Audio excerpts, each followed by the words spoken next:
नमस्कार, मेरा नाम है सुमित सिंह मेहता। हाजिर हूँ आपके सामने इलेक्ट्रोडायनेमिक्स से रिलेटेड एक और नया लेक्चर लेके। आज का हमारा है लेक्चर नंबर 129 और आज के इस लेक्चर का हमारा टॉपिक क्या रहने वाला है? हमारा टॉपिक है इलेक्ट्रोमैग्नेटिक वेव। मैं क्या सोच रहा हूँ, इससे पहले मैं इलेक्ट्रोमैग्नेटिक वेव आपको पढ़ाना स्टार्ट करूँ, थोड़ा बहुत किसका डिस्कस कर लेते हैं, वेव्स के बारे में डिस्कस कर लेते हैं कि वेव क्या होती है, वेव फंक्शन क्या होता है, वेव इक्वेशन क्या होती है, या बोल सकते हैं साइनोसॉइडल वेव क्या होती है, किस तरीके से वेव किसी मीडियम में प्रोपेगेट करती है। कुछ टर्मिनोलॉजी यहाँ पर आती हैं वेव से रिलेटेड, जैसे वेव का एम्पलीट्यूड से क्या मतलब होता है, फ्रीक्वेंसी क्या होती है, फेज कांस्टेंट क्या होता है, वेव नंबर क्या होता है, वेलोसिटी, वेव की वेलोसिटी से क्या मतलब हुआ।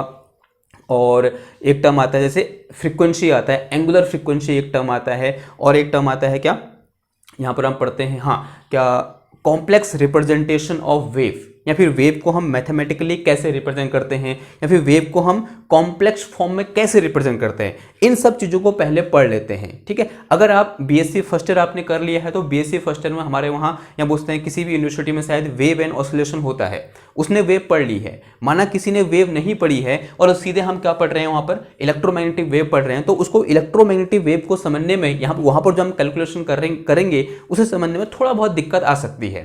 तो ये दिक्कत ना आए आप लोगों को, उससे पहले थोड़ा बहुत किसका डिस्कस कर लेते हैं, वेव्स के बारे में डिस्कस कर लेते हैं। ओके, तो हमारे हेडिंग तो क्या रहेगी, इलेक्ट्रोमैग्नेटिक वेव्स ही रहेगी। उससे पहले हेडिंग क्या डालेंगे, मतलब ये हिंट डाल दो ऊपर से, कॉपी के ऊपर से हिंट डाल दी, और इसके नीचे एक हिंट डालो क्या, वेव, ठीक है। या फिर उसके नीचे एक ऐसे लाइन लिख के चलो, जो लाइन मैं लिख रहा हूं, और उसके नीचे फिर क्या डिस्कस करेंगे, हम वेव को डिस्कस करेंगे, ठीक है। तो लिखो ऐसे, before we jump into electromagnetic wave, EM wave, let us discuss let us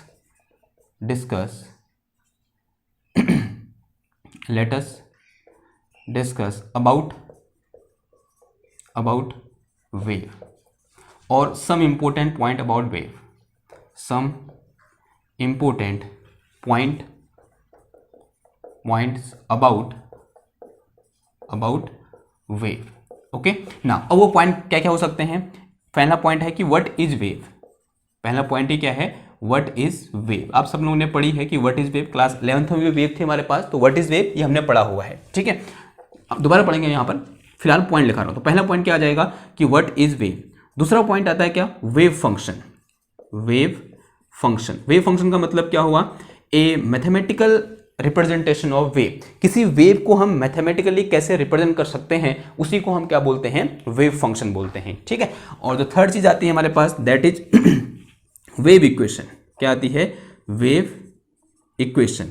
अब वेव इक्वेशन क्या होती है, a equation which satisfy wave function, यानी एक मैथमेटिकल इक्वेशन आएगी हमारे पास जो क्या करेगी, इस वेव फंक्शन को सेटिस्फाई कर रही होगी। हम डिस्कस करेंगे, आपको समझ में आ जाएगा। ओके, फिर यहां पर आता है क्या, एक साइनोसॉइडल वेव। एक टाइप की वेव होती है क्या, साइनोसॉइडल वेव, ठीक है।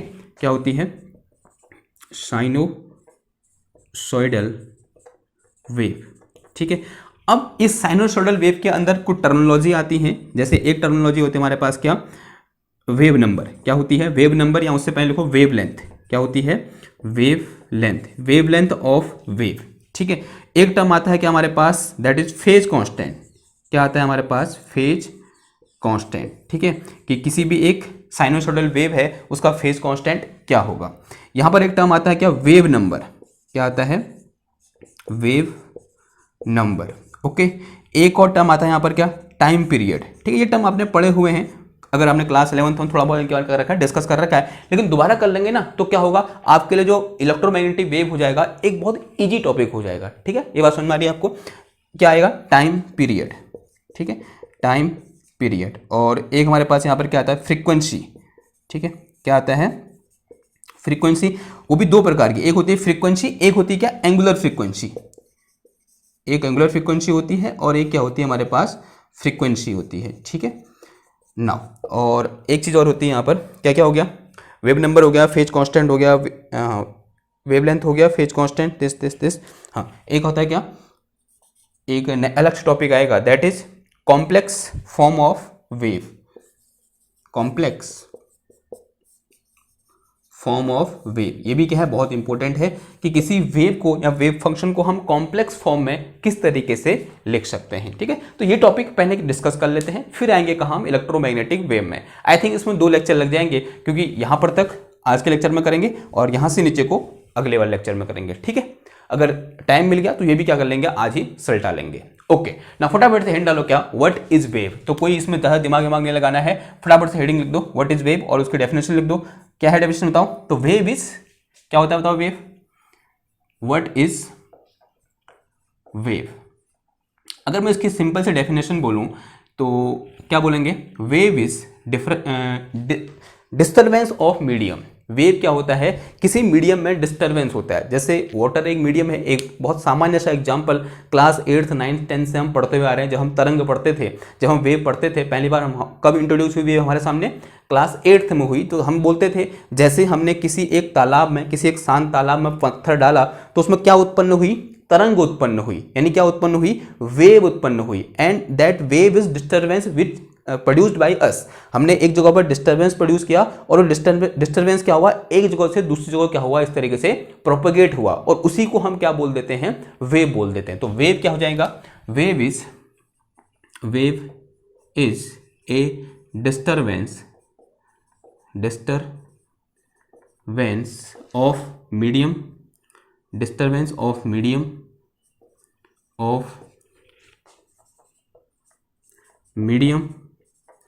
propagating with fixed shape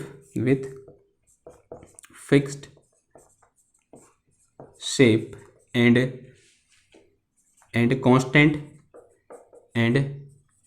constant speed।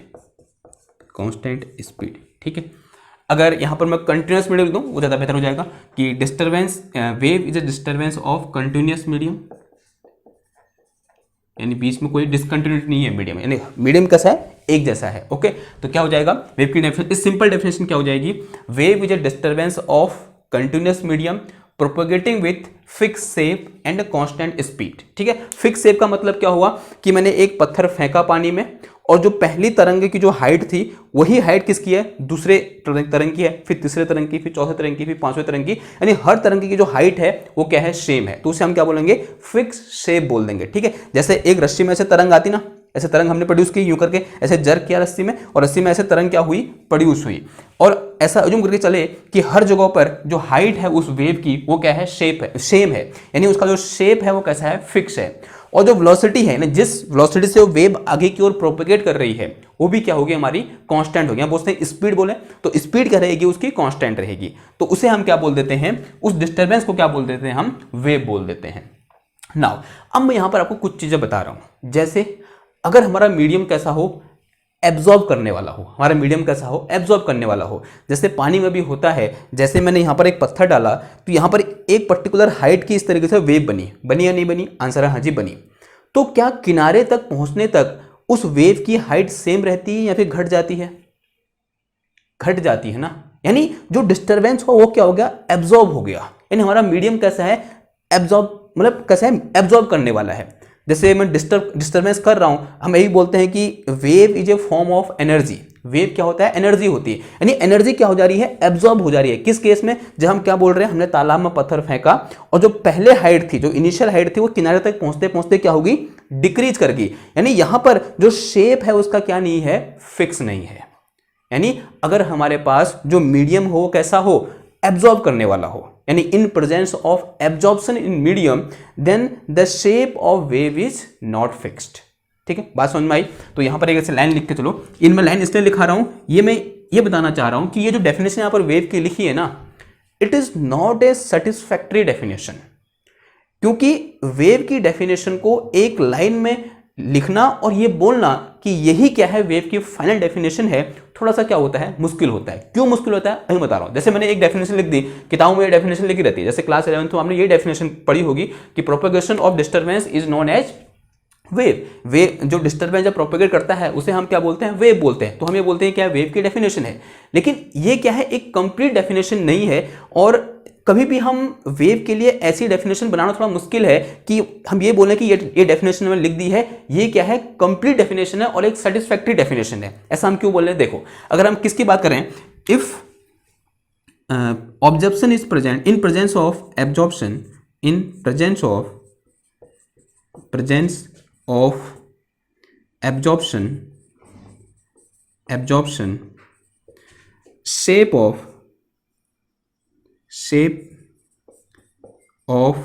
wave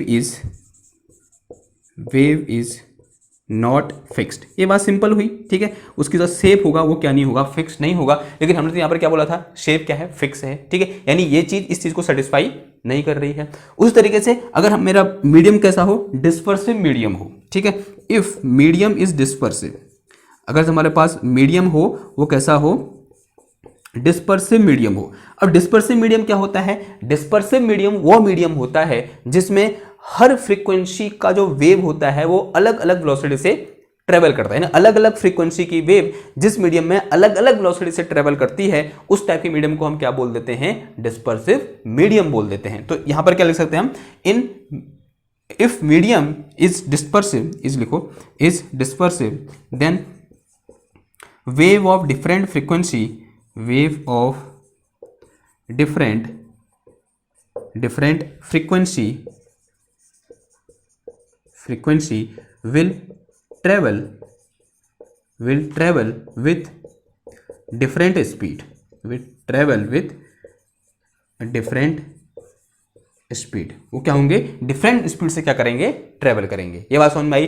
तो इसको ये भी सेटिस्फाई नहीं कर रहा है और ये भी सेटिस्फाई नहीं कर रहा है, यानी ये भी एक स्टेटमेंट है, ये भी एक वेव से रिलेटेड क्या है, कंडीशन है, और ये भी एक वेव की कंडीशन है। यानी अगेन ये जो डेफिनेशन हमने यहां पर लिखी है, ये इसको सेटिस्फाई नहीं कर रही है। बोल सकते हैं जब हमको ये चीज पता है तो हम ये नहीं बोल सकते कि ये क्या है, वेव की कंप्लीट डेफिनेशन है। एक चीज और लिखो, देखो, if wave is standing, if wave is standing wave कैसी हो, जो वेव हो हमारी वो स्टैंडिंग वेव हो। हमने पढ़ी है ना, स्टैंडिंग वेव क्या होती है, a wave in which there is no propagation of energy, जहां पर एनर्जी प्रोपेगेट कर ही नहीं हो रही होती, यानी वेव आगे को बढ़ ही नहीं रही होती है, उसे हम क्या बोलते हैं, स्टैंडिंग वेव बोलते हैं। तो वहां पर प्रोपेगेशन की तो बात ही नहीं आई, ठीक है, बात समझ में आई? तो in if wave is standing there is no propagation at all, there is no propagation at all, वहां पर कोई प्रोपेगेशन नहीं है भैया, वहां प्रोपेगेशन है ही नहीं है। तो हम तो बोल रहे हैं कि वेव क्या है, प्रोपेगेशन ऑफ डिस्टर्बेंस है। अब क्या बात हुई, ठीक है। तो ये भी क्या नहीं, अगेन मेरे को यहां पर ऐसा फील हुआ कि this is not a satisfactory definition. But हाँ ये चीजें आपका जो एग्जाम है, जैसे आप थ्योरेटिकल एग्जाम दोगे, अपने यूनिवर्सिटी का एग्जाम दोगे, अगर वहां पर आप ये डेफिनेशन लिखोगे तो इट विल बी राइट, ठीक है, ये क्या होगी, बिल्कुल सही होगी। लेकिन क्योंकि किताब में ही क्या नहीं लिखी है, सेटिस्फैक्टरी डेफिनेशन नहीं लिखी हुई है, तो हम कहां से लिख देंगे, ठीक है। हम इतने बड़े ज्ञाता तो है नहीं कि अपनी कोई डेफिनेशन दे दे वेव की। लेकिन हाँ, हमें दिमाग में ये पता होना चाहिए, अपने दिमाग में ये भाव रहना चाहिए कि ये जो वेव की डेफिनेशन लिखी है हमने, ये वेव की बहुत सारी कंडीशन को सेटिस्फाई नहीं कर रही है, ठीक है। उनमें से एक कंडीशन मैंने यहाँ पर क्या लिखी है कि फॉर स्टैंडिंग वेव, एक टाइप की वेव क्या होती है, स्टैंडिंग वेव होती है और वो प्रोपेगेट करती ही नहीं है। लेकिन हमने यहाँ पर क्या लिखा है, प्रोपेगेशन ऑफ डिस्टर्बेंस लिखा है, लिखा नहीं लिखा है। तो इस टाइप से हम क्या करते हैं, वेव को डिफाइन करते हैं। नाउ अब यहां पर बात आती है कि हम कौन सी वेव पढ़ें, स्टैंडिंग वेव पढ़ें या फिर ऐसी वेव पढ़ें जो डिस्पर्सिव है, जिसकी वेलोसिटी हर मीडियम में अलग अलग है, या फिर ऐसी वेव पढ़ें जो आगे बढ़ते बढ़ते उसका शेप चेंज हो जाता है। तो कौन सी वेव पढ़ें? आंसर है सबसे सिंपलेस्ट टाइप की वेव के बारे में हम क्या करेंगे, डिस्कस करेंगे, and that is having fix shape and constant velocity, जो जैसा कि हमने डेफिनेशन में लिखा हुआ है। ओके, तो लेट अस टॉक अबाउट, इसके नीचे लिखो इस तरीके से, let us talk about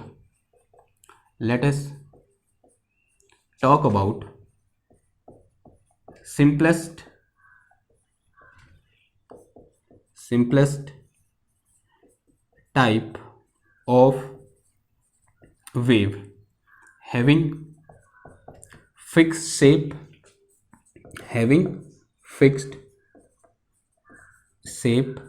and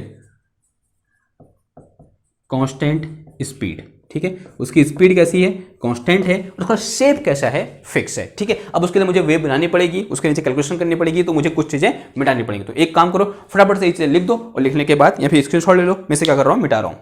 ले लिया स्क्रीनशॉट? ओके, चलो ठीक है फिर। ओके, ये लिखा ना आपने, ये लिखा, ठीक है। इसके नीचे बनाना, इसके नीचे एक वेव, चलो ठीक है, अज्यूम करो कि मेरे पास क्या है, एक वेव है जो कि जेड डायरेक्शन में क्या कर रही है, प्रोपोगेट कर रही है इस तरीके से। वेव क्या होता है, डिस्टर्बेंस होता है, ठीक है, एक कोई भी डिस्टर्बेंस जो रैंडम डिस्टर्बेंस। ये क्या है मेरे पास, this is my z direction and this is my some function f. ये क्या है मेरे पास, कोई फंक्शन एफ है जो किसको रिप्रेजेंट करेगा, कि जो वेव है उसका शेप कैसा है, उस चीज को क्या करेगा, रिप्रेजेंट करेगा। ओके ना, अज्यूम कर लो कोई भी एक रैंडम शेप अज्यूम कर लो इस तरीके से। हमने क्या अज्यूम कर लिया, इस तरीके से एक शेप अज्यूम कर लिया। ओके, तो at time t equal to 0 पर ये क्या है, हमारी वेव का शेप है, यानी वेव हमारी क्या दिख रही है, कुछ इस तरीके से दिख रही है। कब, यहां पर समय कितना है मेरे पास, t इक्वल टू कितना है, 0 है, और ये मेरे पास z इक्वल टू 0 है। यहाँ पर ये टाइम t इक्वल टू 0 पर, किसी एक particular time t equal to 0 पर, यानी यहाँ पर जब मैं टाइम क्या कर रखा है, स्टार्ट कर रखा है, तो at time t equal to 0 पर ये क्या है मेरे पास, हमारी वेव का शेप है, यानी हमारी वेव इस तरीके से देखने को मिल रही है। ऐसी वेव हो सकती नहीं हो सकती है, आंसर हाँ जी हो सकती है। ठीक है, कोई भी एक मैंने स्ट्रिंग ली, कोई मैंने क्या ली, एक रोप ली, स्ट्रिंग ली, उसमें इस तरीके से जर्क पैदा किया। जरूरी थोड़ा है कि ऐसे जैसी हमको दिखती है इस तरह एकदम सुंदर सी ऐसी प्राप्त हो, वो ऐसी भी तो हो सकती है ना, ये ऐसी भी तो हो सकती है, आंसर हाँ जी हो सकती है। तो ऐसी वेव मेरे को किसमें, एक रस्सी में देखने को मिली। जैसे मैंने एक तनी हुई रस्सी थी या फिर एक तनी हुई स्ट्रिंग थी, या बोलते हैं एक स्ट्रेच स्ट्रिंग थी, उसमें मैंने इस तरीके से जर्क पैदा किया, और वो जर्क t इक्वल टू 0 पर ऐसा था, टाइम जब कितना है, स्टार्ट ही हो रखा है, जस्ट स्टार्ट हो रखा है, तब वो जर्क कैसा था, ऐसा था। अब वो जर्क क्या होगा, आगे को प्रोपेगेट करेगा, यानी आगे को बढ़ेगा, और at time t equal to t पर, माना किसी टाइम t पर वो जर्क कहां पहुंच गया, इस पॉइंट पर पहुंच गया, यानी कहां पहुंच गया, जेड पोजीशन में पहुंच गया। माना यहाँ पोजीशन है वो कितना है मेरे पास, z equal to z a के पोजीशन है, और यहां पहुंच गया जर्क। और वो क्या बोल रहा है, वो जर्क कैसा है, फिक्स शेप में, जैसा शेप ये है वैसा ही शेप आगे को इस तरीके से क्या कर जाएगा, प्रोपोगेट कर जाएगा। तो शेप कहां पहुंच गया, अब ये इधर पहुंच गया।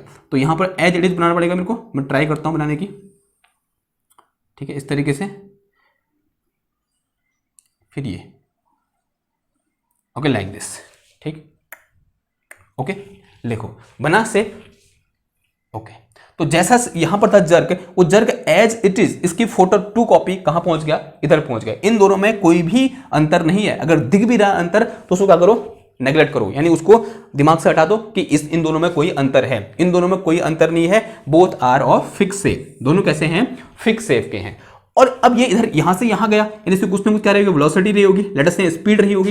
लेट अस से स्पीड कितनी है, इन दिस डायरेक्शन v है, यानी इस डायरेक्शन में चला, तो इस डायरेक्शन में किस स्पीड से चला है, यानी जेड डायरेक्शन में किस स्पीड से चल रहा है, ये v स्पीड से चल रहा है। और उसको यहां से जाने में कितना टाइम लगा, अगर यहां से मिटाऊं इसको, तो यहां पर टाइम t इक्वल टू कितना है, t के बराबर है। तो यहां से जाने में कितना टाइम लगा, इसको t टाइम लगा। तो उसने कितनी पोजीशन है, डिस्प्लेसमेंट कितना हुआ वेव का, पहले यहां पर थी वेव, अब यहां पर है।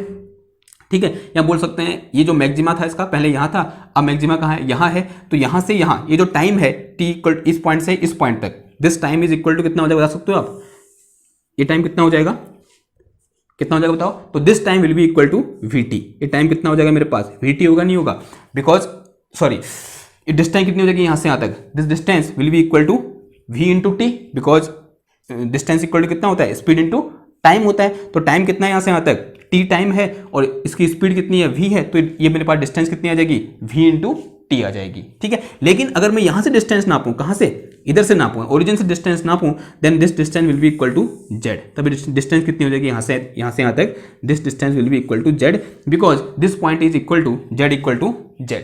ठीक है, ये पॉइंट कहां पर है, इस z एक्सिस में कहीं पर z इक्वल टू z पर है। तो ये डिस्टेंस कितनी है, z है, लेकिन ये डिस्टेंस कितनी है यहां से यहां तक, this is equal to vt, where v is the speed of this wave. Okay, now अब यहां पर जो मेरे पास ये जो वेव है इसकी पोजीशन होगी, या बोल सकते हैं पोजीशन तो कितनी है इसकी, z इक्वल टू z है ना। अगर मैं इसका डिस्प्लेसमेंट देखूं, जो मेरे पास ये वेव है ये ऐसे ऊपर होगी अपने मेन पोजीशन से, जैसे रस्सी है ना, ये रस्सी ये पहले ऐसी थी सीधी सी, अब ये अपनी मेन पोजीशन से ऊपर को जाएगी, यूं करके जाएगी, नहीं जाएगी, वो क्या होता है, डिस्प्लेसमेंट ऑफ वेव होता है, या डिस्प्लेसमेंट ऑफ स्ट्रिंग होता है। तो displacement of string will be this thing, ये मेरे पास क्या होगा, डिस्प्लेसमेंट ऑफ स्ट्रिंग होगा।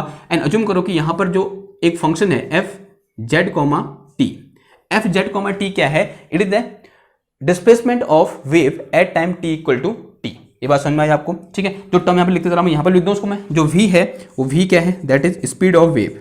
ये क्या है मेरे पास, स्पीड ऑफ वेव है। और जो f z कॉमा t है ये मेरे पास क्या है, this is displacement of wave, displacement of wave at time t, कहाँ पर, एट टाइम t, है या नहीं है, आंसर हाँ जी है। अब यहाँ पर भी कुछ डिस्प्लेसमेंट होगा, लेकिन ये सिचुएशन मेरे पास पहले से थी, because at time t equal to 0 पर है, तो ये सिचुएशन मेरे पास पहले से थी। तो यहाँ पर जो डिस्प्लेसमेंट हो जाएगा, यहाँ बोलते हैं शेप ऑफ दिस वेव हो जाएगा, वो कितना हो जाएगा, एफ जेड कॉमा 0 हो जाएगा। कितना हो जाएगा, एफ जेड कॉमा 0। तो मेरे पास जो एफ जेड कॉमा 0 है ये क्या है मेरे पास, इनिशियल शेप, यहाँ पे गिवन इनिशियल शेप है, ये हमको दिया हुआ है। बिकॉज दी हुई चीज कौन सी होती है, जो हमको जस्ट स्टार्ट होने पर दी हो, कि भैया ये शेप हमारे पास पहले से था, at time t equal to 0 वाला शेप हमारे पास पहले से था, जिसको हमने किससे दिखा रखा है, एफ जेड कॉमा 0 से देखा। तो given initial shape of wave, given initial shape of wave, ये बात समझ में आई आपको। नाउ अब हमारे पास क्वेश्चन आता है कि ये तो क्या है, एक फिजिकल वेव है, फिजिकली हमको इस तरीके से देखने को मिल रही है। At time t equal to 0 पर बम्प इधर था, फिर थोड़े के बाद at time t equal to t पर ये बम्प इधर पहुंचा। नाउ इस प्रोपेगेशन को मुझे क्या करना है, मैथमेटिकली एक फंक्शन से लिखना है, ठीक है। यानी इस वेव को मुझे एक फंक्शन से दिखाना है, एक मैथमेटिकल फंक्शन से दिखाना है। तो उस मैथमेटिकल फंक्शन का रूप कैसा होगा, वो किस तरीके का हमें देखने को मिलेगा, हमारे पास ये नेक्स्ट एम है, उस मैथमेटिकल फंक्शन की पहचान करना। देखो कैसे पहचानेंगे उसको हम, यानी वो किस तरीके का दिखेगा, यानी बोलते हैं उसमें जो टर्म होंगे वो कैसे होंगे। अब देखो ये मेरे पास क्या है, f z comma 0 is given initial shape of wave है या नहीं है।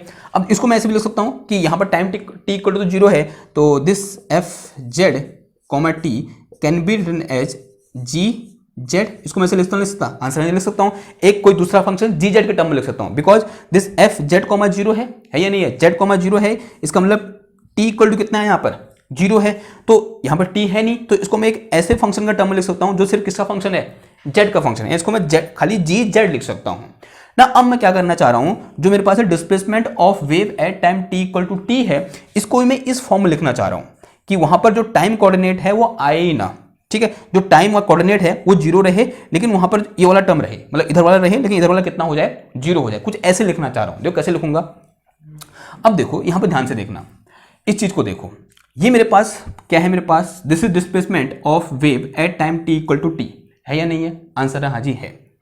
अगर मैं थोड़ा सा पीछे करूं टाइम को, थोड़ा सा अपनी पोजीशन को बैक करूं, मैं अपनी पोजीशन को बैक किया बैक किया बैक किया और कहां पहुंचा, मैं इस पोजीशन में पहुंचा, and this is a position, इससे कितने पीछे है पोजीशन, वीटी पोजीशन पीछे है। यानी अगर यहां पर जेड इक्वल टू जेड है, तो अगर मैं यहां से कितना पीछे आया, वीटी पीछे आया। और ध्यान से देखो कि जितना डिस्प्लेसमेंट वेव का at time t equal to t पर है, उतना ही डिस्प्लेसमेंट वेव का कहां पर है, ये इस पोजीशन पे है या नहीं है। यानी जब इससे ठीक कितना पीछे, वीटी पे पीछे, यानी वीटी पोजीशन पीछे, मैंने गाड़ी यहां पर थी, मेरी वेव यहां पहुंची थी, और मैंने यहां पर डिस्प्लेसमेंट कितना था, इतना था, यानी एफ जेड कॉमा टी था, कहां पर, इस पर्टिकुलर पॉइंट पर डिस्प्लेसमेंट कितना है, एफ जेड कॉमा टी है। मैंने जो वेव की गाड़ी है उसको रिवर्स किया, पीछे को आया, और कितना पीछे आया, वीटी डिस्टेंस पीछे आया, और मैंने पाया कि वीटी डिस्टेंस आगे डिस्प्लेसमेंट, जितना वेव का डिस्प्लेसमेंट था उतना ही वीटी डिस्टेंस पीछे डिस्प्लेसमेंट है, ठीक है। वैसे ही वेव यहां पर भी है, देखो सेम केस है कि वीटी डिस्टेंस पीछे जो वेव का डिस्प्लेसमेंट है वो क्या है, सेम है जो वीटी डिस्टेंस आगे, यानी यहां से वीटी डिस्टेंस यहां पर जो डिस्प्लेसमेंट है वही डिस्प्लेसमेंट यहां पर है। ये बात समझ में आ रही है आपको, थोड़ा सा यहाँ पर शब्दों का झोल रहता है, पहली बार में समझ नहीं आता है, लेकिन ध्यान से अगर देखोगे आपको समझ में आएगा। मैं क्या कहना चाह रहा हूं कि इस पॉइंट पर at z equal to z पर, टी टाइम पर जो डिस्प्लेसमेंट है वेव का, अगर पीछे आओ, इस जेड डायरेक्शन में पीछे आओ, कितना पीछे आओ, वीटी पीछे आओ, तो आपको वही डिस्प्लेसमेंट देखने को मिलेगा जो यहां पर देखने को मिला था। इस पॉइंट पर वही डिस्प्लेसमेंट देखने को मिल रहा है जो आपको यहां पर देखने को मिल रहा है, ठीक है। ये बात समझ में आई नहीं आई आपको, ठीक है, आई हो समझ में आई होगी, ठीक। तो अब यहां पर जेड की वैल्यू क्या होगी, देखो ये डिस्टेंस कितना है, वीटी है, और ये पूरा कितना है, जेड है, तो यहां पर जेड की वैल्यू कितनी होगी, जेड माइनस वीटी होगी, नहीं होगी, ये जो चीज है, this thing is Z minus VT, है या नहीं है, आई बात समझ में? ठीक है, तो ये जो चीज है मेरे पास कौन सा वाला एफ जेड कॉमा टी, तो या फिर पहले एक बात थ्योरी लिख लें। तो डिस्प्लेसमेंट ऑफ वेव, तो ऐसे लिख के चलो, displacement of wave is same as displacement of wave at T at time at position z, at point z, ऐसे लिखो, at point z and time t is same as displacement eight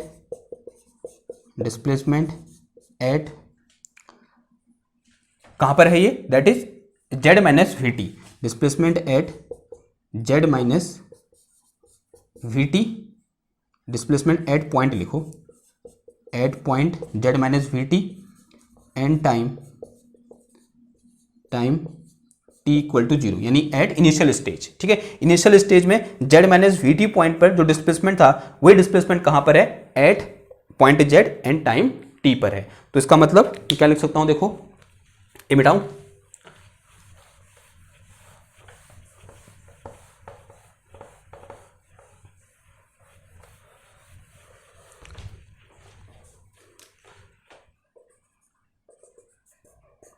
इसका मतलब यह हुआ कि दिस f इट मीन्स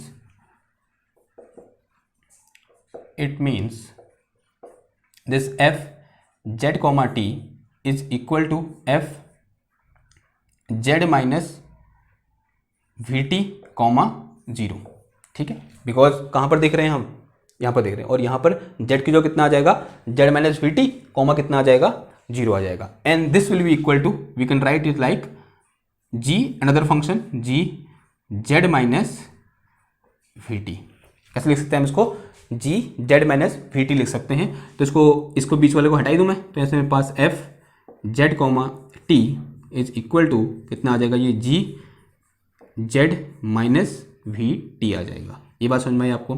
तो किसी भी वेव का जो डिस्प्लेसमेंट है उसको मैं इस तरीके से लिख सकता हूं, यानी displacement of wave will be A function of z minus we T.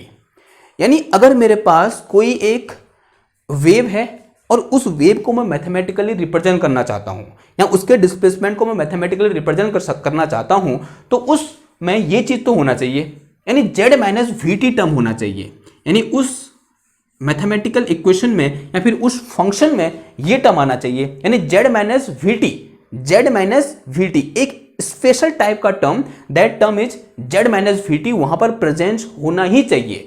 अगर ये वहां पर प्रेजेंट नहीं है तब वो वेव को रिप्रेजेंट नहीं कर रहा है। अगर मेरे पास कोई भी दुनिया का ऐसा फंक्शन उठाकर दे दो और उस फंक्शन में ये चीज है, यानी z माइनस वी टी है, ठीक है, z क्या है मेरे पास, जिस डायरेक्शन में वो प्रोपगेट कर रही है, v क्या है उसकी स्पीड है, और t क्या है टाइम है। अगर उस फंक्शन में ये चीज दिख रहा है मेरे को, z माइनस वी टी का वो फंक्शन है, तब वो फंक्शन 100% किसको रिप्रेजेंट करेगा, वेव को रिप्रेजेंट करेगा। बहुत इंपॉर्टेंट बात है, ध्यान में रख लो। और बहुत बार सीधे क्वेश्चन आता है कि फॉलोइंग में से कौन सा इक्वेशन वेव को रिप्रेजेंट कर रही है, और बहुत अटपटी टाइप की हमको इक्वेशन दी होती हैं, लेकिन आपको कुछ नहीं करना है, चारों इक्वेशन में जाना है और देखना है कि कौन सी इक्वेशन में z माइनस वी टी है। जिस इक्वेशन में ऐसा लगेगा कि this equation is a function, या फिर this function is a function of z minus we t, then this will be a this is going to represent a wave. वो किसको रिप्रेजेंट करेगी, एक वेव को क्या करेगी, रिप्रेजेंट करेगी।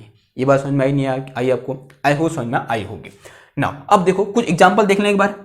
देखो कुछ एग्जांपल ऐसे हो सकते हैं, जैसे पहला एग्जांपल ले लो, या फिर एग्जांपल नहीं, मैं 4-5 वेव यहाँ पर लिख रहा हूँ और आपको बताना है कि इनमें से कौन सी वेव, कौन सा फंक्शन वेव को रिप्रेजेंट कर रहा है और कौन सा फंक्शन वेव को रिप्रेजेंट नहीं कर रहा है। एक फंक्शन मैंने कुछ ऐसे लिख दिया, f1 z comma T is equal to a e की पावर माइनस का v z minus b T.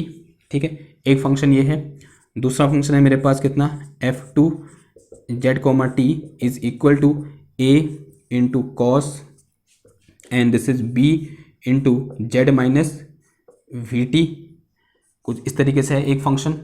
और जो तीसरा फंक्शन है वो कुछ ऐसा है कि F3 Z comma T is equal to 1 divided by या फिर a divided by this is z minus का V T and plus b a के फंक्शन है और यहाँ पर हाँ a के फंक्शन है। और जो चौथा फंक्शन है वो कुछ ऐसा है F4 Z comma T is equal to, ये है मेरे पास this is a divided by z minus का वी टी का होल स्क्वायर और फिर प्लस कितना आ जाएगा, ये b आ जाएगा, ठीक है, या फिर b स्क्वायर आ जाएगा। और यहाँ पर कितना आ गया 5 और f z comma T is equal to a sine z and this is cos b v t की होल क्यूब, ठीक है। इस तरीके से मेरे पास ये 5 फंक्शन दे रखे हैं। आपको बताना है इन फंक्शन में से कौन सा फंक्शन किसी भी एक वेव को रिप्रेजेंट कर रहा है। वो वेव, मैं ये नहीं बोल रहा कि कौन सी वेव है, लेकिन किसको रिप्रेजेंट कर रहा है, एक ऐसी वेव को रिप्रेजेंट कर रहा है जिसका शेप फिक्स है और जिसकी जो स्पीड है वो कैसी है, कांस्टेंट है, ठीक है। देखो पहला वाले में देखो, क्या पहले वाले में ऐसा कुछ देखने को मिल रहा है कि यहाँ पर कोई ये फंक्शन है जिसमें z minus we T term है? आंसर है हाँ जी है z minus we T term. तो this is going to represent a wave having fix shape and constant speed. Second वाला में देखो अगेन मेरे पास इस टाइप से फंक्शन है और ये मेरे पास क्या लिखा है, ए कॉस दिस थिंग। तो यहाँ पर मेरे पास ये आ रही है चीज, हाँ जी आ रही है। तो ये भी क्या कर रहा है, एक वेव को रिप्रेजेंट कर रहा है। सिमिलरली यहाँ पर देखो, यहाँ पर अगेन यहाँ पर z माइनस वी टी है, तो अगेन ये क्या करेगा, एक वेव को रिप्रेजेंट करेगा। अब इधर देखो क्या ये करेगा वेव को रिप्रेजेंट? आंसर हाँ जी ये नहीं करेगा। क्यों? यहाँ पर z माइनस वी टी तो आ रखा है लेकिन उसका क्या है, स्क्वायर है।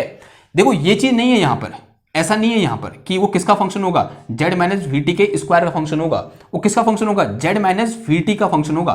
तो इसका मतलब जो मेरे पास है सेकंड चीज है, जो सेकंड चीज यहाँ पर ये आ रखी है, सॉरी ये जो स्क्वायर आ रखा है इसकी वजह से पूरा का पूरा काम क्या हो गया, खराब हो गया। तो this is not going to represent any wave. ये क्या करेगा, किसी भी वेव को रिप्रेजेंट नहीं करेगा। ये तो साफ साफ दिख रहा है ये भी किसी वेव को रिप्रेजेंट करने वाला नहीं है। यहाँ पे क्यूब आ गया है, तो this is also not going to represent any type of wave, ठीक है।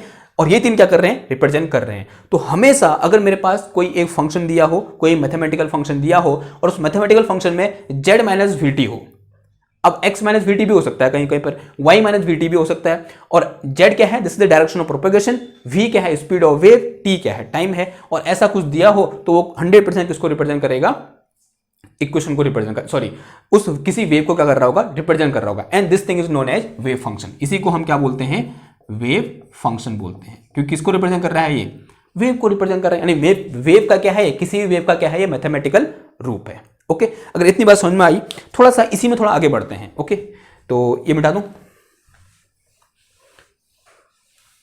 अब देखो इसी को मैं थोड़ा सा मोर जनरल कर देता हूं, जनरल, इसको थोड़ा सा जनरलाइज कर देता हूं। जरूरी थोड़ा है यहां माइनस हो, यहां प्लस भी तो हो सकता है। आंसर हाँ जी हो सकता है। अगर मेरी वेव, अभी तो वेव कहां की हो जा रही है मेरी, ऐसे प्लस जेड डायरेक्शन में जा रही है। अगर मेरी वेव माइनस जेड डायरेक्शन में जाए तो ऑब्वियस सी बात है यहां पर कैसा माइनस साइन आ जाएगा, या तो दोनों माइनस हो जाएंगे या दोनों क्या हो जाएंगे, प्लस हो जाएंगे। होंगे नहीं होंगे, आंसर है हाँ जी होंगे। तो यहाँ माइनस भी हो सकता है, प्लस भी हो सकता है।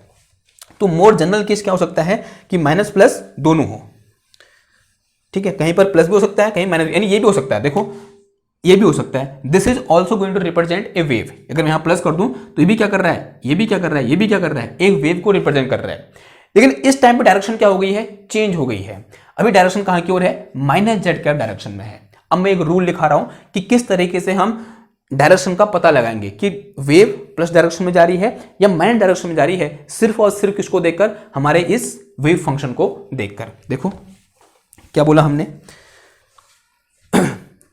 तो जो मेरे पास एफ जेड हो सकता है, f z comma t, this will be equal to ji z plus minus we t, ये हो सकता है, ठीक है। ये चीज पॉसिबल है, यानी प्लस भी पॉसिबल है और माइनस भी पॉसिबल है। इसका मोर जनरल फॉर्म क्या हो जाएगा, ये हो जाएगा, this is again wave function.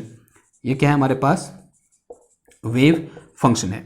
अब देखो एक बहुत इंपॉर्टेंट बात ये है कि अगर, ध्यान सुनना बात को, अगर यहां पर z का साइन और यहां पर vt का साइन अगर ऐसा हो, कैसा हो, f z comma T is equal to ji Z minus v t हो।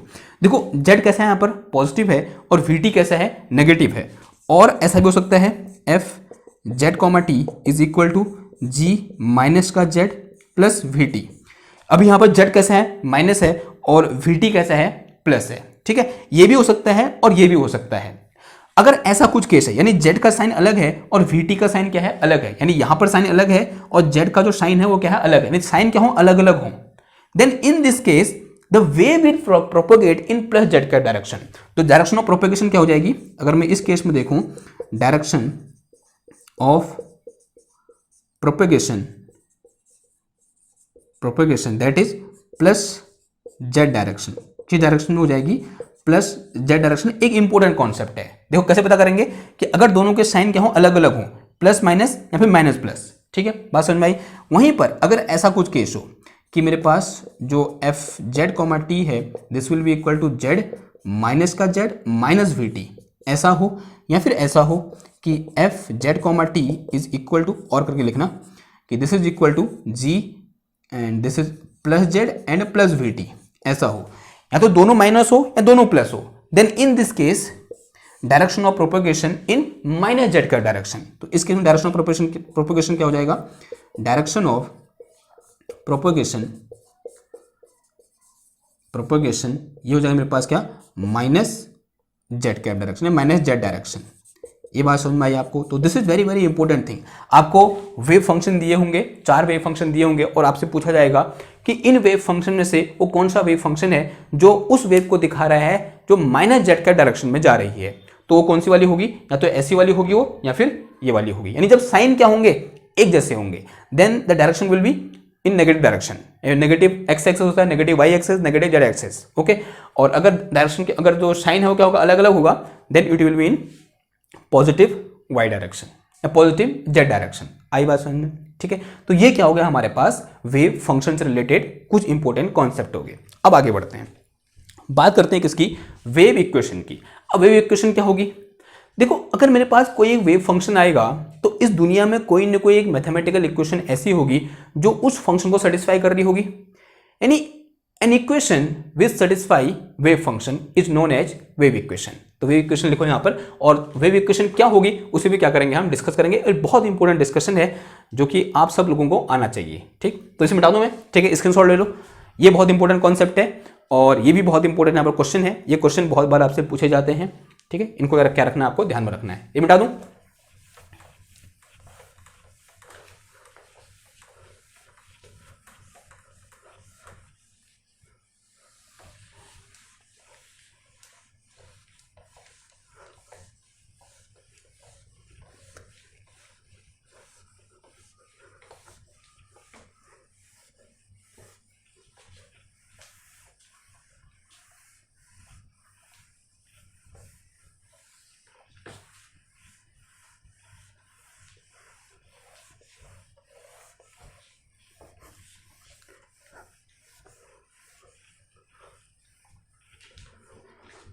ओके देखो हेडिंग क्या है हमारे पास, wave equation.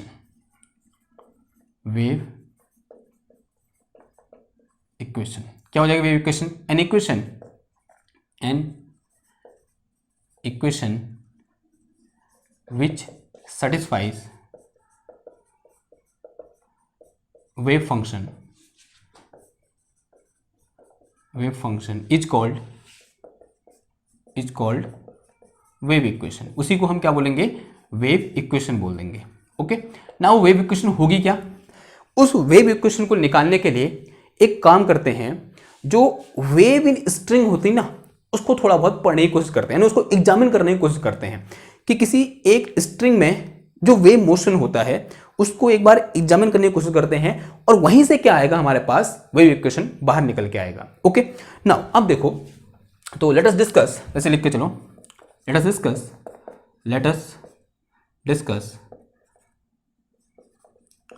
wave in string। String में सबने वेव देखी है, ठीक है, जैसे गिटार की स्ट्रिंग टन, उसमें वेव बनती है यूं करके। अगर उसको स्लो मोशन में देखोगे तो अज्यूम कर लो कि ये मेरे पास क्या है, इस तरीके से एक तनी हुई या एक स्ट्रेच्ड स्ट्रिंग है, यानी एक यहाँ पर क्या लगा है हमने, इस तरीके से ये वायर लगा हुआ है। ठीक है, अब इस वायर की कुछ ना कुछ लेंथ होगी और इसका कुछ ना कुछ मास होगा, और अज्यूम कर लो कि इसका जो मास पर यूनिट लेंथ है वो कितना है, म्यू है। म्यू इज मास पर यूनिट लेंथ, मास पर यूनिट लेंथ है, पर यूनिट लेंथ। ओके नाउ अब इसमें क्या होगा, इस तरीके से हमें वेव प्रोड्यूस करो इसमें, ठीक है। मैंने इसको क्या किया, यहां पर से ऐसे पकड़ा, यहां पर इसको पकड़ा, डिस्टर्ब किया, डिस्टर्बेंस पैदा किया। जैसे इसको डिस्टर्बेंस पैदा करूंगा तो यहां पर इस तरीके से वेव बनेगी नहीं बनेगी, आंसर है हाँ जी बनेगी, ठीक है। इस तरीके से यहां पर कुछ वेव बनेगी। जैसे मैं इसको यहां से पकड़ूंगा, यहां से पकड़ा, थोड़ा सा ऐसे डिस्टर्ब किया, यूं करके पकड़ा, डिस्टर्ब कर, समझ में आ रहा है बात, ठीक है। फिजिकली आपको समझ में आ रही बात।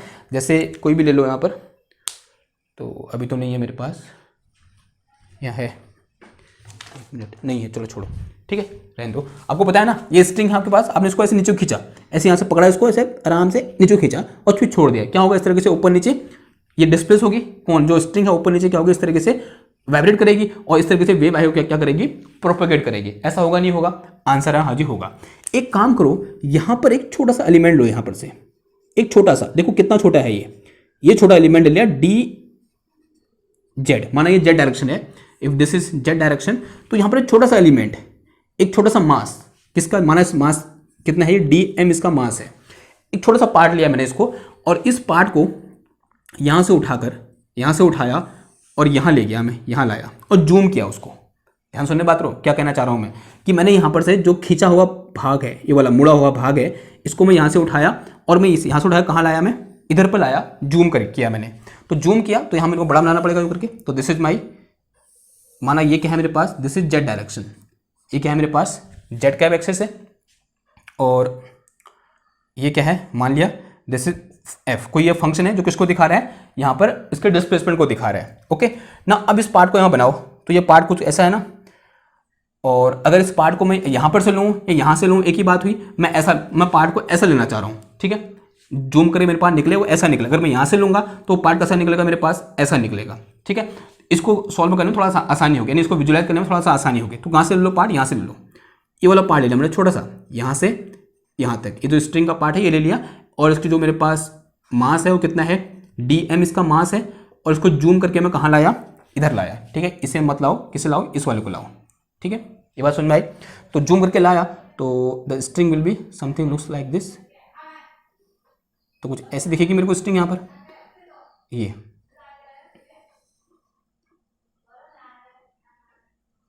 ये स्ट्रिंग है या नहीं है, ठीक है। ये मुड़ी हुई, ये मुड़ी क्यों है, मैंने इसे खींच रखी ऊपर, वो ये इस तरीके से यहाँ खींच रखी है, तो यहाँ मुड़ी हुई है, जूम किया तो ऐसी कुछ मुझे यहाँ पे देखने को मिली या नहीं मिली।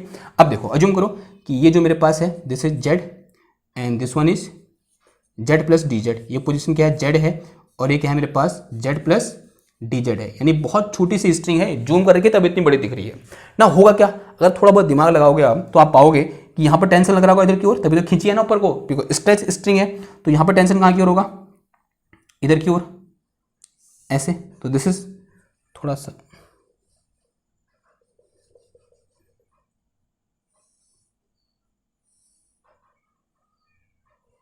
तो यहां पर टेंशन ऐसे, इधर की ओर T tension. Okay, same case में यहां पर टेंशन कहां की ओर होगा, नीचे की ओर, होगा नहीं होगा,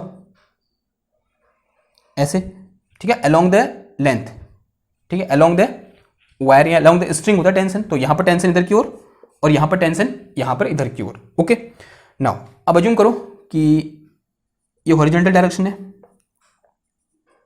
and this is also horizontal direction, है या नहीं है, and assuming that this angle is theta, angle कितना है, थीटा है, and assume that this angle is theta prime, ये कितना है मेरे पास, थीटा प्राइम है। ओके, नाउ अब इस टेंशन को दो कंपोनेंट में ब्रेक कर सकता हूं, तो one component is horizontal component, this is T cos theta prime, T cos theta prime, and this one will be T sine theta prime, होगा नहीं होगा। Similarly here this is my t cos theta, this component in this direction, this one is t cos theta, t cos theta, and the downward one will be t sin theta, ये कौन सा होगा मेरे पास, t sin theta होगा। अब देखो हम string को कैसे देख रहे हैं, ऊपर नीचे जाते हुए देख रहे हैं, तो जो हॉरिजॉन्टल कंपोनेंट है उनसे मेरा कोई मतलब नहीं है, मैं सिर्फ कौन सा देखना चाह रहा हूं, जो वर्टिकल वन है, जो जिसकी वजह से लॉन्गिट्यूडनल वाइब्रेशन यहाँ पर हो रहे हैं उनको देखना चाह रहा हूं, वो कौन कौन से मेरे पास, that is t sin theta prime and this is T sine theta. Now यहाँ पर क्या लगा दो, न्यूटन का सेकंड लॉ लगा दो। From Newton second law what we have, now from Newton second law, now from Newton's second law we have what we have कि क्या होता है F equal to m a. अब देखो इसका मास कितना है, dm मास है इसका, तो dm इनटू, अब जो वेरिएशन है in upward direction that will with f, तो कितना आ जाएगा ये del square f into del T square. जो f हो किसको दिखा रहा है कि उसके मेन पोजीशन से डिस्प्लेसमेंट को दिखा रहा है, दिखा रहा नहीं दिखा रहा है, आंसर आज ही दिखा रहा है। तो एक्सेलरेशन क्या हो जाएगा, D square F upon D T square. ये बात कहां से समझ में आई आपको, because this is acceleration and acceleration is the mass double derivative of displacement and displacement is represented by this function F, ठीक, because it is going up, ऊपर की ओर जा रहा है, तो इस तरीके से ऊपर की ओर गया, तो जो डिस्प्लेसमेंट होगा इस पर्टिकुलर मास डीएम का, वो क्या होगा, इसका डबल डेरिवेटिव, इसका एक्सेलरेशन, सॉरी ये किसको दिखाएगा, एफ किसको दिखाएगा, उस मास के डिस्प्लेसमेंट को दिखाएगा, और उसका डबल डेरिवेटिव निकालूंगा तो क्या आ जाएगा, एक्सेलरेशन आ जाएगा। तो इस फंक्शन का जो डबल डेरिवेटिव होगा वो किसको दिखा रहा है, एक्सेलरेशन को दिखा रहा है। सिंपल सी बात हुई। And this will be equal to net force, then net force will be क्या हो जाएगा बताओ, T sine theta prime minus sine theta. ऐसा क्यों होगा, because string is going in upward direction, तो this will be greater than this, यानी ये बड़ा होगा, ये क्या होगा, छोटा होगा, तो कितना आ जाएगा ये T sine theta prime minus कितना आ गया, टी साइन थीटा आ गया, आया नहीं आया, ठीक है। अगर इतना आ गया तो थोड़ा बहुत इसको यहां पर कैलकुलेट करें। अब ये क्या है मेरे पास, this is theta prime and this separation very very small and this diagram is little bit exaggerate, थोड़ा एग्जेजरेट कर रखा है हमने इसको, क्या कर रखा है, थोड़ा सा अतिशयोक्ति अलंकार जोड़ रखा है। ये इतना बड़ा है नहीं जितना बड़ा दिख रहा है हमको, ये थीटा प्राइम और थीटा इतने बड़े हैं नहीं जितने बड़े दिख रहे हैं, they are very very small angle, ये बहुत छोटे एंगल हैं। तो अगर मैं ये बोलूं कि if theta prime is equal to theta plus D theta, जो थीटा प्राइम है वो मेरे पास क्या है, थीटा प्लस डी थीटा है, and theta is very very small and theta is very very small. तो ऐसा लिखने से क्या होगा, ऐसा है, दिस इज एक्चुअल केस। यहां पर बड़ा दिख रहा है वो अलग बात है, क्योंकि हमने डायग्राम आपको दिखाना है, आपकी आंखों तक वो पहुंचना चाहिए कि भैया ये ऐसा है, लेकिन सिचुएशन कैसी है, ऐसी है। तो ऐसा करने पर क्या हो जाएगा देखो, तो this will be equal to D M into del square F upon कितना आ गया ये डी टी स्क्वायर, और this is partial derivative. One important thing is that कि this is partial derivative, and why I am using here partial derivative, because I am saying that कि this F is constant in Z variable change नहीं हो रहा, only T क्या हो रहा है, change हो रहा है, सिर्फ एक के रिस्पेक्ट में डिफरेंशिएशन हो रहा है, that is time, and with Z this function F is constant here, ठीक है, ऐसा हम बोल के चल रहे हैं, तभी यहाँ पर पार्शियल डेरिवेटिव है। तो दिस इज इक्वल टू, ये मेरे पास कितना, t sine theta plus del theta and minus कितना आ गया ये टी साइन टी आ गया, टी साइन थीटा आ गया, and theta is very very small, it mean this sine theta will be equal to theta. ऐसा होता नहीं होता, this is approx equal to theta, this is the condition if theta is very very small, तो ये चीज होता है हमारे पास। तो क्या आ जाएगा यहां से, this is D M del square f divided by del T square, this will be equal to, तो थीटा प्लस डी थीटा भी तो बहुत छोटा छोटा होगा, मतलब बहुत छोटा होगा, तो this will be equal to T, ये भी क्या हो जाएगा थीटा प्लस डी थीटा, और माइनस कितना आ जाएगा theta T T D theta, और थोड़ा सा सॉल्व करो इसको, तो यहाँ से मेरे पास D M is equal to partial square F upon partial T square, and this is equal to T theta and plus this is T D theta and minus T theta. देखो T theta से T theta क्या हो गया, cancel हो गया, बचा क्या मेरे पास, टी डी थीटा बचा। तो यहाँ से मेरे पास D M is equal to del square F upon del T square is equal to कितना आ गया, ये टी डी थीटा आ गया। Now state this sum equation number 1, इसे क्या बोल दो, इक्वेशन नंबर 1 बोल दो, ओके। नाउ अब यहाँ पर थोड़ा बहुत कैलकुलेशन कर लें, इसको थोड़ा सा आगे बढ़ाऊँ मैं, इस हॉरिजॉन्टल लाइन को आगे बढ़ाया मैंने यूँ करके, एंड इसको थोड़ा पीछे बढ़ाया यूँ करके, तो this angle will be theta, angle कितना होगा मेरे पास, थीटा होगा, और this will be variation in F, so let us say this is del F, ये कितना है मेरे पास, डेल एफ है, and this one is del Z, ये कितना है मेरे पास डी जेड है, this is change in F and this is change in Z. Change in F कितना है मेरे पास del F and change in Z कितना है मेरे पास डेल जेड। ठीक है, ऐसा है नहीं है तो हमें क्या लगाओ टेन थीटा लगाओ। तो since tan theta equal to कितना होता है, टेन थीटा इक्वल टू लंब बट्टे आधार यानी डेल एफ अपॉन कितना आ जाएगा डेल जेड आ जाएगा। आएगा नहीं आएगा, आंसर है हाँ जी आएगा। नाउ अब मैं एक ऐसी चीज करने को जा रहा हूं विच जो आप मेरे को एक वचन दो कि आप अपने मैथ्स वाले सर को कभी नहीं दिखाओगे। फिजिक्स वाले सर को दिखा सकते हो लेकिन मैथ्स वाले सर को कभी मत दिखाना। मैं ये करना चाह रहा हूँ, इसको मैं D F divided by D Z लिखने को जा रहा हूँ। ठीक है, तो फिजिक्स में हम ऐसा कर सकते हैं। ओके, तो del tan theta equal to कितना आ जाएगा, tan theta equal to D F divide में कितना आ जाएगा डी जेड आ जाएगा। ठीक है, this is good approximation in physics but it is very very bad approximation for एक मैथमेटिशियन। ओके, तो इसको फिजिक्स तक रखो, अच्छी बात है। इसको मैं ऐसे में लिख सकता हूँ। ओके, अब क्या करो दोनों को डिफरेंशिएट कर दो क्योंकि मुझे क्या चाहिए डी थीटा चाहिए, ये चाहिए डेल थीटा चाहिए। ठीक है, तो यहाँ से मेरे पास क्या आ जाएगा इसका डिफरेंशिएटिंग बोथ साइड, तो कितना आ जाएगा ये वन ओवर हाँ सेक स्क्वायर थीटा होता है ना, हाँ कितना आ जाएगा one over cos square theta, one over cos square theta और फिर ये कितना हो जाएगा बिकॉज टेन थीटा का डिफरेंशिएशन कितना होता है sec theta sec square theta और sec square theta equal to one over cos square theta और फिर इंटू कितना फिर थीटा करके कितना आ जाएगा डी थीटा आ जाएगा and this will be equal to del square F और अपॉन कितना आ गया ये डेल जेड स्क्वायर आ गया and this is D theta divided by D Z because here we are differentiating with respect to Z. ठीक है, ये बात समझ में आई आपको। Now we are saying that कि this theta is very very small, if theta is very very small then cos theta equal to 1, ऐसा होता नहीं होता, आंसर हाँ जी होता है, then whole term will be equal to 1। तो यहाँ से मेरे पास D theta divided by D Z is equal to कितना आ गया ये डेल स्क्वायर एफ अपॉन कितना आ गया and this is partial derivative. One important thing you have to remember it, this one is partial derivative. ये क्या है पार्शियल डेरिवेटिव है। Why I am saying it is partial derivative because I am saying here only z coordinate is changing and t coordinate is constant and also we can say that the differentiation is only with respect to z. okay, t क्या है मेरा constant treat कर रखा है तो this is del Z square. Now अगर मैंने यहाँ पर इसको ऐसा लिखा है तो इसको मैं थोड़ा सा और चेंज कर दूँ फिर, तो यहाँ पे मेरे पास कितना आ जाएगा del theta is equal to कितना आ जाएगा del square F over this is del Z square और इंटू कितना आ जाएगा ये डेल जेड आ जाएगा। ठीक है, ये लिख सकता हूँ यहाँ पर। ठीक है, इसको ये लिख दिया del theta over del Z रख दिया और डेल जेड को उधर भेज दिया। अब इस डेल थीटा को यहाँ से उठा कहाँ पुट कर दो, इधर पुट कर दो। Now putting in equation number 1, इसको यहाँ से उठाकर इधर रख दो, देखो क्या निकल के आता है। तो क्या निकल के आया इधर से मेरे पास this is D M del square F upon del T square is equal to ये मेरे पास टी इंटू कितना आ गया ये del square F over del Z square और इंटू कितना आ गया ये डेल जेड आ गया। ठीक है, कितना आ गया डेल जेड।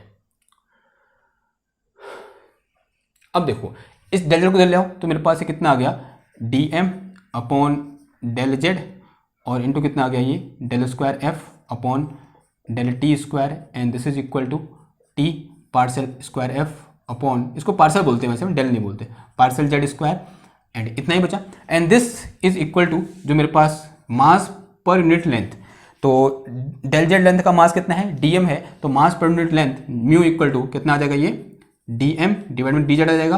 तो DM divided by del Z is equal to किसका है मेरे पास मास पर यूनिट लेंथ के बराबर है। तो यहाँ क्या म्यू लिख सकता हूँ मैं, तो mu is equal to parcel square F over parcel T square and this is equal to T and this is parcel square F upon कितना आ गया ये पार्सल जेड स्क्वायर आ गया। तो यहाँ से मैं इसको ये लिख सकता हूँ parcel square F upon parcel T square this is equal to T divided by mu and into कितना आ गया पार्सल स्क्वायर एफ अपॉन कितना आ गया ये पार्सल जेड स्क्वायर आ गया and this is our wave equation. ये क्या है हमारी वेव इक्वेशन है। अगर ये वेव इक्वेशन है तो इसने क्या करना चाहिए F is equal to ji Z minus we T इस वेव फंक्शन को सेटिस्फाई करना चाहिए। तो करेगा, देखो कर रहा है वो, देखो एक बार पुट करके देखो, एक बार राइट हैंड साइड सॉल्व करो, एक बार लेफ्ट हैंड साइड सॉल्व करो।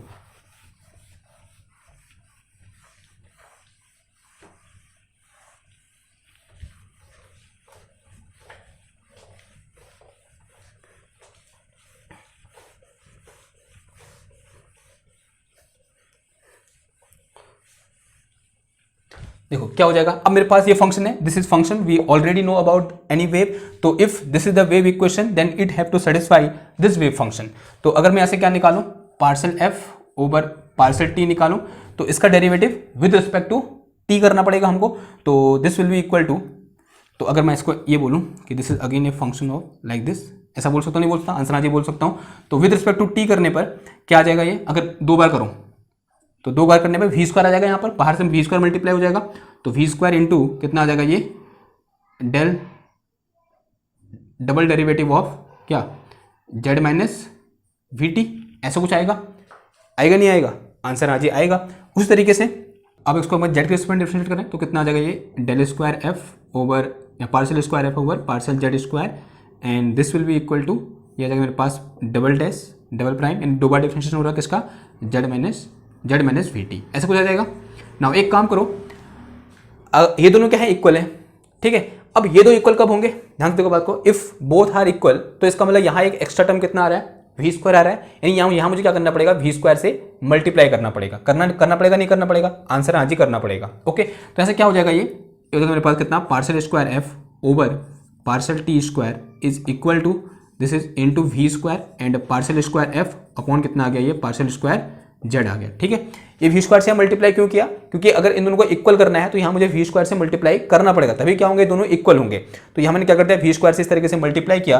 अब देखो, अब इन दोनों को कंपेयर कराओ, अगर मैं दोनों को कंपेयर कराऊंगा तो यहाँ से मेरे को क्या मिलेगा, या फिर इसको मैं ऐसे ब्रैकेट में लिखूँ, तो on comparing what we have V square is equal to T upon nu आ गया, और यहाँ से वी इक्वल टू कितना आ गया, under of T divided by nu आ गया, ठीक है। वी इक्वल टू कितना आ गया, under root of T divided by nu, and it is our velocity. ये क्या निकल गया हमारे पास, मीटर पर सेकेंड, ठीक है, सही आ रहा है। टी का कितना होगा, हाँ, ये क्या निकल गया मेरे पास, स्पीड निकल गई, this is speed of wave, and this equation is known as wave equation. इसे हम क्या बोलते हैं, वेव इक्वेशन बोलते हैं, ठीक है। ये बात समझ में आई, यहाँ पर क्या हुआ, ठीक है, सिंपल सा था, इसका हमने टाइम के रिस्पेक्ट डेरिवेटिव किया, तो यहाँ वी स्क्वायर एक एक्स्ट्रा टर्म आया, कहाँ से आया, जब यहाँ पर करेंगे ना अंदर वाले का, तो पहली बार में कितना आएगा, v आएगा, दूसरी बार में अगेन एक और v आएगा, तो v इंटू वी स्क्वायर हो जाएगा, ठीक है। जब मैंने यहाँ पर जेड के रिस्पेक्ट में किया डबल डेरिवेटिव, तो यहाँ पर मेरे पास ऐसा, यानी यहाँ पर एक वी स्क्वायर की कमी है, यहाँ वी स्क्वायर मल्टीप्लाई में है, यहाँ नहीं है, तो मुझे क्या करना पड़ेगा, यहाँ वी स्क्वायर मल्टीप्लाई करना पड़ेगा। जैसे वी स्क्वायर मल्टीप्लाई किया, दोनों क्या है, बराबर है, दोनों क्या होंगे, बराबर कब होंगे, तब होंगे जब दोनों को कंपेयर कराए, इसको और इसको कंपेयर कराए, तो मुझे क्या मिला कि जहां यहाँ वी स्क्वायर है उसकी जगह यहाँ कितना है, टी अपॉन म्यू है। ये बात समझ में आई। और म्यू क्या है, मास पर यूनिट लेंथ ऑफ स्ट्रिंग है, तो वी इक्वल टू कितना आ जाएगा मेरे पास, यहाँ से टी अपॉन म्यू आ जाएगा। इसी को मैं ऐसे लिख सकता हूँ, कैसे कि this is parcel square F और अपॉन कितना आ जाएगा, ये parcel Z square, this is equal to 1 over V square, and this is parcel square F और अपॉन कितना आ गया, पार्सल टी स्क्वायर आ गया। तो this is our wave equation in other form. और यही क्या होगी, बहुत इंपॉर्टेंट चीज़ है ये, जब हम आगे जब किसकी बात करेंगे, इलेक्ट्रोमैग्नेटिक वेव की बात करेंगे, तो वहाँ पर जहाँ एफ है उसको जो क्या आ जाएगा, तो इलेक्ट्रिक फील्ड आ जाएगा, या फिर मैग्नेटिक फील्ड बी आ जाएगा, या फिर एच आ जाएगा, ठीक है। और नीचे की चीज़ें सेम रहेगी। अगर वहाँ एक्स डायरेक्शन मूव कर रहा होगा तो यहाँ कितना आ जाएगा, एक्स आ जाएगा। जब हम 1 डायमेंशन की क्या करेंगे, बात करेंगे। जब हम 3 डायमेंशन की बात करेंगे तो यहाँ पर क्या आ जाएगा, सिंपल मेरे पास डेल आ जाएगा। तो कुछ ऐसा हो जाएगा। अगर इन 3D देखोगे तो इन 3D तो यहाँ पर कितना आ जाएगा, del square F is equal to 1 by V square, और कितना आ जाएगा मेरे पास, पार्सल स्क्वायर एफ और अपॉन कितना आ जाएगा, पार्सल टी आ जाएगा। जहाँ पर ये क्या है, लाप्लासियन है, ये सब जानते हो आप। ओके, ठीक है, ये बात समझ में आई आपको। तो दिस इज इन 3D में ये हो जाएगा, लेकिन हम 1D का ही केस अक्सर पढ़ते हैं, तो ये हमारे पास क्या है, this is our wave equation which is very very important. ठीक है, एक बार चेक कर लेते हैं कुछ हमारे टर्म है यहाँ पर वो सही आ रखे नहीं आ रखे, फिर क्या करते हैं, इस लेक्चर को एंड करते हैं। आई थिंक 1 घंटे का लेक्चर हो चुका है ना। हाँ ठीक, अगर इसको कोई भी टर्म कोई भी चीज़ आपको समझ में नहीं आई हो, कोई भी चीज़ ऐसी लगी हो कि ये कहाँ से उठा के रख दी, तो आप फटाफट से क्या करें, मैसेज करें, या फिर एक चीज़ और है, ग्रिफिथ में जाएं, वहाँ पर देखें कि ये सब चीज़ें कहाँ से हो रही हैं, क्यों हो रही हैं, कैसे हो रही हैं। जब खुद पढ़ोगे तभी होगा। ठीक है, ये बात हमेशा याद रखना। तो कितना आया, टी अपॉन न्यू आया, और 1 by del square upon 1 by V square del square upon del T square, this is our wave equation. ठीक है, ये बात समझ में आई आपको, ठीक हो गया। और वी क्या है, स्पीड ऑफ प्रोपेगेशन है। ठीक, किस स्पीड से हमारी वेव क्या कर रही है, प्रोपेगेट कर रही है, और in string this will be equal to T upon mu. ठीक है, कभी कभी यहाँ से भी क्वेश्चन बन सकता है। तो आज के लेक्चर को यहाँ पर ख़त्म करते हैं। आई होप आपको लेक्चर समझ में आया होगा, जो टॉपिक है वो समझ में आया होगा, और मिलते हैं आपसे नेक्स्ट क्लास में। नेक्स्ट क्लास में क्या होगा, जो साइनोसॉइडल वेव होता है वो क्या होता है, उससे रिलेटेड जो टर्मिनोलॉजी होती है उनको क्या करेंगे, हम डिस्कस करेंगे। फिर आएंगे कहाँ, हम इलेक्ट्रोमैग्नेटिक वेव में। अगर आपको ने वेव पढ़ा है ना तो कोई जरूरत नहीं से पढ़ने की, सीधे वहाँ मिलना मेरे से, कहाँ, इलेक्ट्रोमैग्नेटिक वेव में, यानी एक लेक्चर बाद, मतलब एक लेक्चर बाद, यानी आज के बाद दूसरा लेक्चर जो आएगा, मतलब दूसरे से दूसरा जो भी है, मतलब एक लेक्चर छोड़ के मिलना, ठीक। तो आज के लिए बस इतना ही, मिलते हैं आपसे नेक्स्ट क्लास में एक और न्यू टॉपिक के साथ। तक के लिए थैंक यू, धन्यवाद, बाय बाय।